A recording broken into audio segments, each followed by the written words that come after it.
আজ আমি লাউয়ের এমন একটা রেসিপি আপনাদের সাথে শেয়ার করব যার স্বাদ আপনাদের মুখে একেবারে লেগে থাকবে।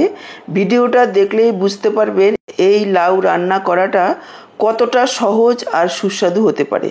নমস্কার বন্ধুরা, আহারে বাহার রান্নাঘরের আরও একটা নতুন পর্বে আপনাদের সবাইকে অনেক অনেক স্বাগত জানাই। আজকে দারুণ সুস্বাদু এই লাউয়ের রেসিপিটা করার জন্য দেখুন আমি এখানে মাঝারি সাইজের লাউ নিয়েছি। পুরোটা লাউ যদিও আমি করব না, অর্ধেকের বেশিটাই করব, কেটে নিলাম। এবার উপরের খোসাটাকে ছাড়িয়ে লাউটাকে কেটে নেব। দেখুন লাউটা কতটা কচি। এই ধরনের কচি লাউগুলো খেতে বেশি ভালো লাগে। লাউ কেনার সময় অবশ্যই একটু দেখে কিনবেন বা একটু নখ দিয়ে দেখবেন, যদি খুব সহজেই ঢুকে যায় তাহলে বুঝতে হবে যে লাউটা একেবারে কচি। দর্শক বন্ধুরা, আজকের পুরো ভিডিওটা দেখুন।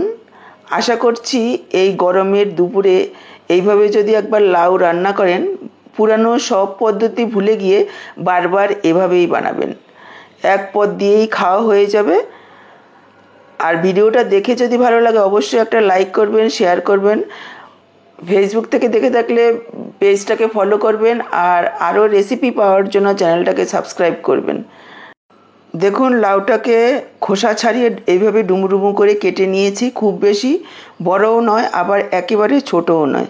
লাউটাকে কাটার আগেই ধুয়ে নিয়েছি, আরও একবার ধুয়ে নিয়ে চলে আসলাম। এবার একটা মশলা রেডি করে নেব। তার জন্য মিক্সচার জারে নিয়ে নিচ্ছি হাফ ইঞ্চি মতো আদা আর দুটো কাঁচা লঙ্কা। ঝালটা আপনারা নিজেদের পরিমাণ বুঝে দেবেন। আর যোগ করে দিলাম 1 চা চামচ গোটা মৌরি। তারপর দেখুন জল না দিয়ে এইরকম একটা পেস্ট বানিয়ে নিয়েছি। মৌরি দেওয়ার কারণে এই লাউয়ের রেসিপিটার টেস্ট একেবারে মন্দিরের তরকারির মতো হবে। আর এইভাবে একটু দানা দানা করে পেস্ট করলে স্বাদ আর গন্ধ দুটোই ভীষণ ভালো হবে। এদিকে গ্যাস অন করে কড়াই বসিয়ে দিয়েছি আর দিয়ে দিলাম 2 চামচ সর্ষের তেল। আমি আজকের রান্নাটা সর্ষের তেলেই করছি, আপনারা চাইলে সাদা তেলেও করতে পারেন। তেল গরম হয়ে যাওয়ার পর দিয়ে দিলাম কেটে ধুয়ে রাখা লাউগুলোকে একটু ভেজে নেব। গ্যাসের ফ্লেমটাকে হাইতে রেখে প্রায় 3-4 মিনিট সময় নিয়ে লাউগুলোকে ভাজবো। এখানে আমি লবণ দেব না, সামান্য একটু হলুদ দিয়ে দিচ্ছি। হলুদ দিয়ে ভাজবো আর গ্যাসের ফ্লেমটাকে অবশ্যই হাইতে রাখবো। তা না হলে কিন্তু লাউয়ের থেকে জল বেরিয়ে গিয়ে লাউগুলো কিন্তু ভাজা হবে না, সেদ্ধ হয়ে যাবে। আর লাগাতার নাড়াচাড়া করে ভাজতে হবে, তাহলে চারিদিকটায় ভালো ভাজা হবে। এইভাবে একটু ভেজে নিলে লাউয়ের টেস্ট অনেক গুণ বেড়ে যাবে।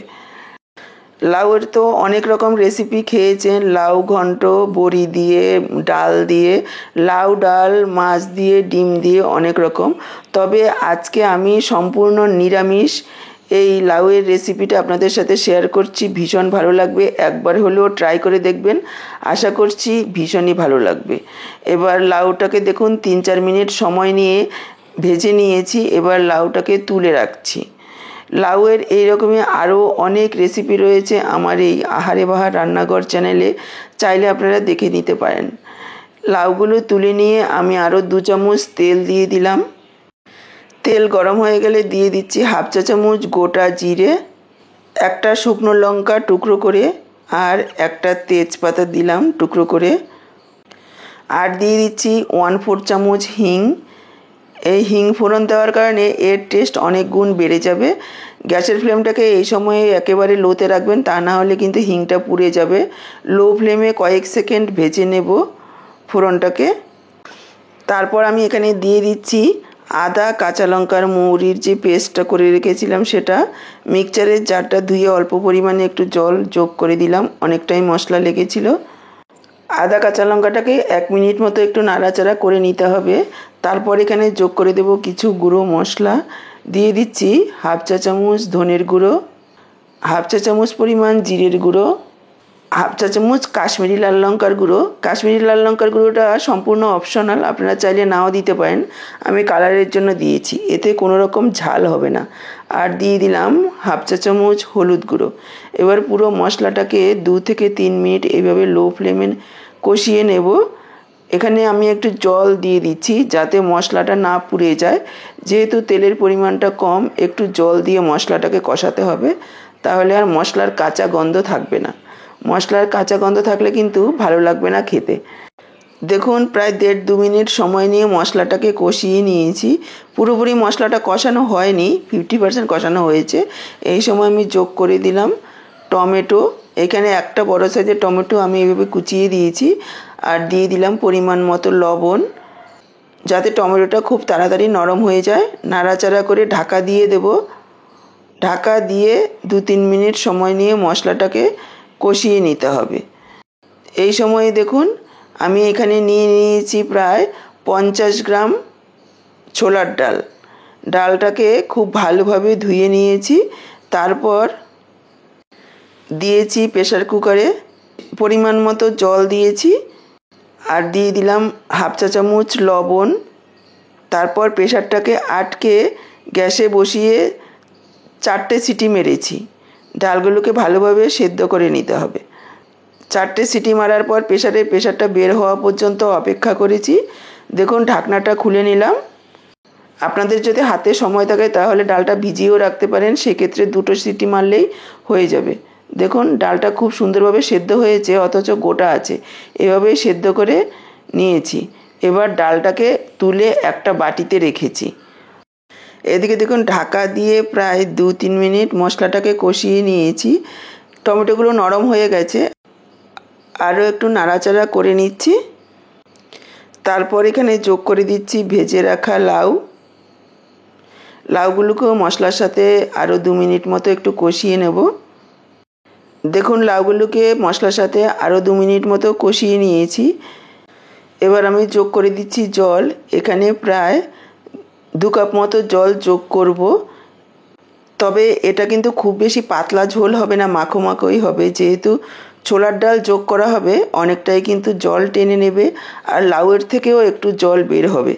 এবার নাড়াচাড়া করে মিশিয়ে নিয়ে ঢাকা দিয়ে লাউগুলো সেদ্ধ হওয়া পর্যন্ত রান্না করব, অথবা 7 থেকে 8 মিনিট রান্না করে নিতে হবে। দেখুন ঢাকা দিয়ে প্রায় 7-8 মিনিট রান্না করে নিয়েছি। লাউ খুব সুন্দরভাবে সেদ্ধ হয়ে গেছে। এবার আমি যোগ করে দিচ্ছি সেদ্ধ করে রাখা ছোলার ডাল। আরও একবার ভালোভাবে মিশিয়ে নেব। আপনারা যদি ছোলার ডালগুলোকে আলাদা করে সেদ্ধ করে না দিতে চান, তাহলে প্রায় 3-4 ঘন্টা ভিজিয়ে রাখবেন, বা যদি সকালবেলা রান্না করেন রাতের বেলাও ভিজিয়ে রাখতে পারেন।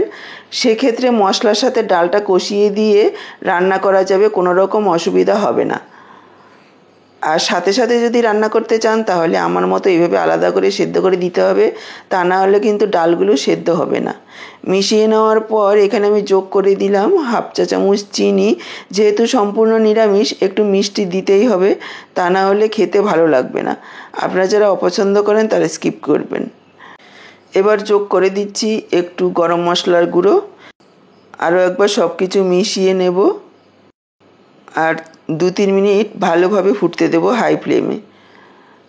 তারপর এখানে যোগ করে দিচ্ছি একটু ধনেপাতা কুচি। আরও একবার মিশিয়ে নিয়ে গ্যাসটাকে অফ করে ঢেকে রেখে দেব 5 মিনিট, যাতে গরম মশলা ধনেপাতার গন্ধটা খুব ভালোভাবে মিশে যায়। 5 মিনিট পর দেখুন ঢাকনাটা তুলেছি, দেখেই বুঝতে পারছেন কতটা লোভনীয় হয়েছে দেখতে।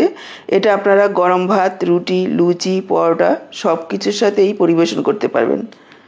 এটা কিন্তু সত্যি সহজ এবং সুস্বাদু লাউ রেসিপি। আশা করি আপনাদের এই রেসিপি ভালো লাগবে। ভিডিওটি দেখার জন্য অসংখ্য ধন্যবাদ। চ্যানেলটিকে সাবস্ক্রাইব করতে ভুলবেন না। তাহলে আজকে এই পর্যন্ত। আবার দেখা হবে নতুন কোনো রেসিপির সাথে। সবাই ভালো থাকুন, সুস্থ থাকুন। সবার সুস্থতা কামনা করে এখানেই শেষ করছি।